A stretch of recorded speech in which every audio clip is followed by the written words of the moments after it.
Everybody like and subscribe, praise the bell icon. Story number 1. It happened in 2017 in a small town just outside of Omaha, Nebraska. The McDonald's off the main highway had always been a late-night stop for truckers and high school kids looking for a cheap meal.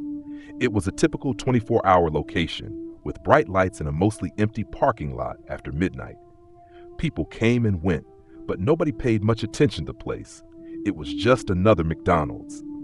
Until one night when everything changed. There was a kid named Evan who worked the night shift. He was 19, quiet, and didn't ask questions. He mopped the floors, dropped fries, restocked condiments, and clocked out when the sun came up. On slow nights, he'd sit in the back on a milk crate, scrolling through his phone with the humming of the freezer behind him. That night, around 2:40 a.m., Evan noticed something strange. The door sensor beeped, signaling a customer had entered, but when he looked up, the dining room was empty. He walked out front, assuming someone had just gone to the restroom. He waited, staring at the security monitors above the register, and watched the feed from the camera pointed at the front doors. It showed a man entering, but the man never appeared on the actual floor. The door opened, the chime went off, but no one came inside. Evan called for his coworker, Lisa, who had been in the freezer. Together they rewound the footage. They watched, frame by frame, as the glass doors slid open and a tall man stepped through. He was wearing a long, dark coat, but something was off about the way he moved. His arms were too long. His head tilted forward unnaturally, like his neck was broken. They watched him walk past the camera's view, but he never showed up in the dining room. Lisa laughed nervously, said maybe it was a glitch. They brushed it off. Weird stuff happened with the camera sometimes, especially at night. But then the lights in the lobby flickered, just for a second, enough to freeze them both. Evan went to the dining area to check the circuit breaker in the utility room behind the soda machines. As he passed the tables, he swore he saw movement in the reflection of the windows. Something sitting in the far corner booth, watching him. When he turned around, the booth was empty, but a tray sat there with an untouched burger and a full soda. They hadn't had any customers in over an hour. He asked Lisa if she had made an extra meal. She swore she hadn't touched the grill since midnight. Evan picked up the tray. The food was ice cold, but the cup of soda had fresh condensation. It didn't make sense. He threw it away and returned to the kitchen.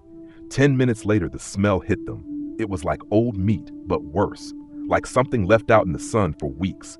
The kind of rot that clings to your throat and makes your eyes water. They checked the freezers, the trash, the vents, nothing. But the smell only got stronger. And then they heard it, a dragging sound, like something heavy being pulled across tile.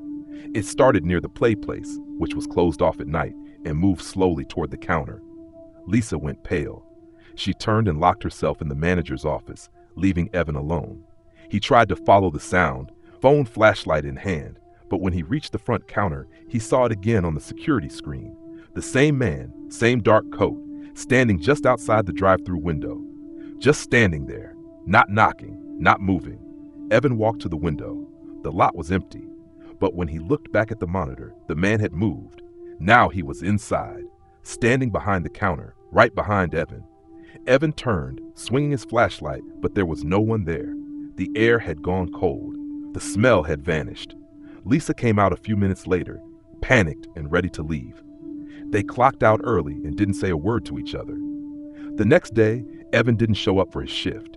They found his phone in the play place ball pit, screen cracked, still recording a voice memo. When they played it back, it was 3 minutes of static and something breathing, slow and wet.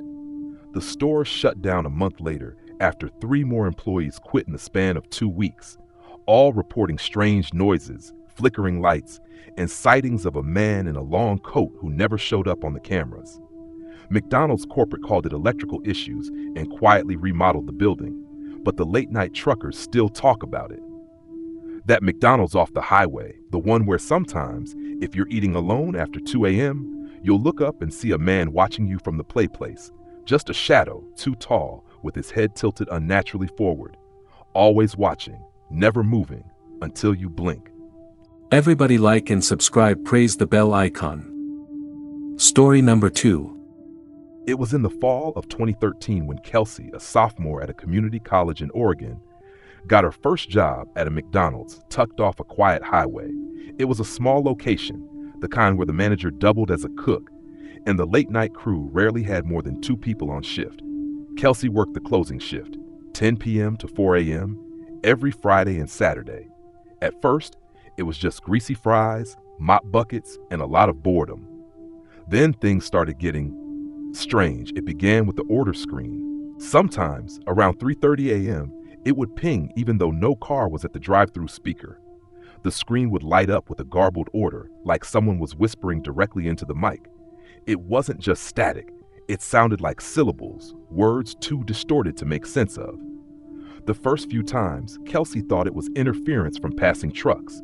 Then it started happening every weekend. Same time, same whispering. One night, she decided to respond. "McDonald's, can I take your order?" she said, voice tight with nerves. Nothing, just breathing. Long, slow breathing that stretched on for 10 full seconds before the speaker cut off. She told her manager, Miguel, about it. He laughed it off, said the system had glitches all the time. But he looked unsettled. He didn't mention that the last girl who worked nights, Alyssa, had quit suddenly 2 months before Kelsey started. A few nights later, it escalated. Kelsey was cleaning the play place, a chore no one liked doing that late. The indoor playground was dim, lit only by the lights of the dining area spilling in through the glass walls. It always felt eerie at night, like something was crouched just out of sight in the tunnels. As she vacuumed under the slides, she heard it, a soft tapping from inside the tubes. Tap, tap, tap, like fingers drumming against plastic. She froze, then louder. Tap, tap, tap. Something was moving inside. The structure creaked. She turned off the vacuum and the tapping stopped. Kelsey stepped closer to the ball pit. The balls were shifting ever so slightly, like something was underneath them. She called out, "Hello? We're closed." Nothing. She flicked her flashlight toward the pit, and for a fraction of a second, she saw a pale hand retreat into the balls. She ran straight to the kitchen and begged Miguel to come look. He grumbled, followed her, and searched the area. Nothing. No one in the tubes. No hand in the balls. He accused her of messing around and made her finish the shift alone. But from that night on, she refused to clean the play place. A week later, a man came through the drive-thru just before 3:30 a.m. He didn't speak at first, just stared through the window at her, his car idling in the dark. When she asked for his order, he mumbled, "I want what he wants." Kelsey blinked. What who wants? The man looked confused, almost lost, like he hadn't meant to say it. Him. The man in the play place. Then he drove off without another word. Kelsey went pale. She called Miguel and told him she wanted to switch shifts. He told her to hang tight. He'd come in early and take over the register. Around 4:15 a.m., he pulled into the parking lot. Kelsey was standing just outside the building, arms crossed, shivering. They walked back in together, right? And Miguel went to check the security tapes. 10 minutes later, he came out of the office white as a sheet. He called Kelsey over. "You need to see this," he said. On the footage from the play place camera, footage that had been glitching for weeks, something finally showed up. At exactly 3:33 a.m., the camera feed shimmered, distorted like water ripples. Then a figure emerged from the ball pit. It was tall, hunched, limbs too long for a normal person. Its face was blurred, but its mouth was stretched impossibly wide, like a hole instead of a mouth. It climbed out of the pit slowly, silently, walked to the edge of the play place, and stood facing the glass wall, staring into the lobby where Kelsey had just mopped. Then it turned and slid back into the balls, vanishing completely. They sent the footage to corporate. 2 days later, a regional manager showed up. He reviewed the tape and asked to speak to Miguel privately. The next day, Miguel quit, gave no notice, just left. Kelsey tried to stick it out one more shift. She never made it through. Sometime after 3 a.m., while she was cleaning the kitchen, she heard the fryer turn on by itself. The smell of burning oil filled the air, but no one was near it. Then the drive-thru speaker buzzed. She approached it slowly. The whisper was back. Only this time, it said something clear. "You never told me what you want." Kelsey left mid-shift. She never went back, never picked up her last check. The McDonald's is still there, still operating. But if you drive by late enough, around 3:30 in the morning, you might see movement in the play place, a hand pressing briefly against the fogged glass. And if you listen closely at the drive-thru, you might hear breathing that doesn't belong to anyone living. The manager after Miguel lasted 3 weeks. No one since has stayed longer than a month. Everybody like and subscribe, praise the bell icon. Story number 3. The McDonald's on the edge of town was one of those places people passed by quickly without a second thought. It looked normal enough, bright red and yellow signs, the smell of fries wafting through the parking lot. But something about it always gave the regulars an uneasy feeling. Employees whispered stories in the back room, but no one ever spoke about it outside. One summer night, a new employee named Lisa started her shift. She was young and nervous, but eager to work. The manager handed her the keys to the store just before closing, telling her to finish some cleaning and lock up. Lisa was alone, the only person left in the building. The hum of the fryer and the flicker of the fluorescent lights were the only sounds. Around midnight, Lisa heard faint footsteps echoing through the empty dining area. At first, she thought it was just her imagination or the creaks of the old building settling. But then she heard whispers. They were soft, indecipherable, coming from the back hallway where employees usually stored supplies. Curious and a bit scared, Lisa grabbed a flashlight and walked towards the hallway. The lights flickered erratically, casting shadows that seemed to twist and move on their own. When she shone the flashlight down the hall, the beam caught something. A figure standing still, pale and thin, with hollow eyes that reflected the light like glass. The figure vanished instantly when she blinked. Heart pounding, Lisa ran back to the kitchen, locking the door behind her. She tried calling the manager, but the phone line was dead. The deep fryer suddenly hissed louder, as if boiling over, but there was nothing in the basket. The fridge door creaked open slowly on its own, revealing nothing but darkness inside. Panicking, Lisa tried to leave through the front door, but it was locked tight. The digital clock on the wall began to flicker, the numbers twisting into strange symbols before resetting to 3:33 a.m. The whispers grew louder, surrounding her, echoing from every corner of the empty restaurant. Suddenly, the intercom crackled to life, playing a distorted version of the McDonald's jingle. The voice on the other end was slow, warped, and hollow. "Welcome back, Lisa. Stay forever." The lights went out completely, plunging the restaurant into total darkness. The next morning, when the morning crew arrived, they found the doors unlocked and the place silent. Lisa was gone, no trace left behind. Her jacket was found on the floor near the kitchen, soaked in cold sweat, but no sign of struggle or exit. The cameras showed only static for the entire night. Employees refused to work the graveyard shift after that. Some claimed the restaurant was built on land that used to be a burial ground, while others whispered about a former employee who vanished decades ago and never left. To this day, the McDonald's on the edge of town remains open, but the graveyard shift is always staffed by the bravest or the most desperate, because everyone knows, once you start your shift there at night, you might never leave. Everybody like and subscribe, praise the bell icon. Story number 4. There's something unnerving about places you think you know, especially when the mundane turns sinister. McDonald's is one of those places, a familiar fast food chain where people come and go, the smell of fries and burgers masking the strange and sometimes terrifying things that happen behind the counters. Years ago, a young woman named Sarah took a night shift job at a McDonald's on the outskirts of a small town.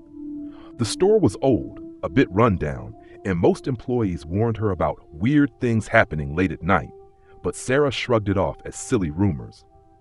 What she didn't expect was that the building itself seemed to trap shadows, that the flickering lights in the dining area were more than just faulty wiring. Her first few nights were normal, if a bit lonely, with only the occasional odd customer who'd come through the drive-thru and vanish into the darkness before she could even greet them. Then, on her fourth night, the atmosphere shifted. The front door chimed to signal a customer, but when Sarah looked up, no one was there. She thought it might be a trick of the wind or a malfunctioning sensor, and tried to shake off the growing chill crawling up her spine. Later, while cleaning the kitchen, she heard faint whispers behind the freezer door, low voices that weren't part of any employee conversation. When she peeked behind the door, there was no one, only the cold, silent back room. Her heart pounded, but she convinced herself it was her imagination. Then the nightmares started. Every night after work, Sarah dreamed of the restaurant, but twisted. The golden arches were dark, dripping with something thick and black. The smiling clown mascot's eyes glowed red, and the customers became hollow-eyed figures who never spoke but stared at her with accusatory silence.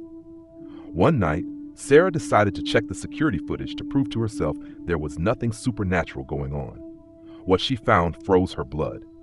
In the dead hours, the cameras caught shadows moving in ways no human could, bending, crawling along walls, lingering just out of sight of the dining area. But the worst was the figure in the mascot costume. In the footage, it wasn't an employee. It moved too strangely, jerking and twisting, its head tilting unnaturally as it seemed to watch the cameras directly. Terrified, Sarah quit the job immediately, but she never told anyone about the footage. She couldn't explain it, and she feared no one would believe her. Years later, a news story broke about that very McDonald's location. The previous owner had mysteriously disappeared after closing the store one night. Now, employees reported hearing strange noises, and some claimed to see the clown mascot wandering outside after hours, even though no one was supposed to be there. Sarah realized some places hold onto the darkness they've seen, feeding on the fears of those who linger too long. McDonald's was never just a place to grab a quick meal. For her, it was a doorway into something that refused to stay hidden in the shadows.